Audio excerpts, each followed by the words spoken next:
Hello WhatsApp guys, কী অবস্থা সবার? আশা করি আপনারা সবাই ভালো আছেন। আজকে আমি দেখানোর চেষ্টা করব যে আমাদের এই কলি পায়জামাটা কিভাবে প্রসেসিং বা কিভাবে এটা তৈরি করি। পুরোটা ভিডিওটা দেখুন, লাস্ট পর্যন্ত দেখুন, দেখতে পারবেন। দেখেন, সবার ফার্স্টে আমরা এরকম কাপড় থাকবে, এটা আমরা লক মেশিনে নিয়ে এভাবে ডাউন দিব। ডাউনটা দেওয়ার পরে দেখেন, ডাউনটা দেওয়ার পরে সেম এরকম দেখা যাবে, এত সুন্দর ফিনিশিং আসবে।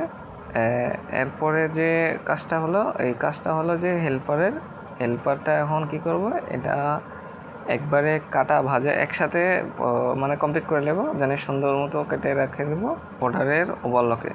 দেখেন, এইভাবে পট্টিটা নিয়ে ফুল মালটা গুলানো হবে। গুলানো বলতে কি, আমাদের কাজের পাশে এটাকে গুলানো বলে। এটাকে গুলানো বলতে এটার কাজ হলো একটা সাইড হাই এবং পরে আরেকটা সাইড আছে একবারে, মানে সব একসাথে আর হয় কি হয়তো, তার জন্য এটাকে গুলানো বলে। দেখেন কীভাবে ফিনিশিং দিয়ে এটাকে কমপ্লিট করতেছে আমাদের অপারেটর বলতে কি, এটা আমাদের ভাই লাগে আর কি, একসাথে কাজ করি। এরপরে কাজ হলে হেল্পারে এখন দুই পায়ের রানের সুতা সুন্দর মতো করে পরবো, জানি এটারে না ছুটে যায়।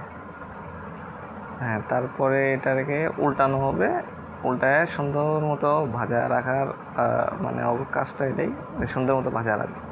হ্যাঁ, এরপরে এলাস্টিক এটা প্লেন মেশিনে টাক দেওয়া হচ্ছে, যে পরে মাঝাতে এলাস্টিক লাগানো হবে, এর জন্য সুন্দর মতো টাক দিতেছে। এরপরে আমার ভাইয়ের কাজ, যে সুন্দর মতো এলাস্টিক মানে আর কি মাঝাতে লাগাচ্ছে। দেখেন কত স্পিডে সুন্দর মতো লাগাই দিতেছে, মানে স্পিডে কাজ করে আর কি আমার ভাই। দেখেন কত সুন্দরভাবে লাগাই দিতেছে। ওকে, এটার চাপের কাজ, মানে এটার পরে আর কোনো কাজ নাই, এটার পরে মাল বেশি দিকে কমপ্লিট হয়ে যায়। এই চাপের পরে মালটা কমপ্লিট। এরপরে কাজ আছে হেল্পারের। দেখেন কত সুন্দরভাবে হেল্পারের সুতাটা মানে কেটে দিতেছে আর কি সুন্দর মতো। এরপরে মালটা কমপ্লিট, এরপরে কোনো কাজ নেই মালের। আর ভিডিওটা এই পর্যন্তই। যদি ভিডিওটা ভালো লেগে থাকে প্লিজ একটা লাইক, শেয়ার, সাবস্ক্রাইব করে দেবেন। ধন্যবাদ।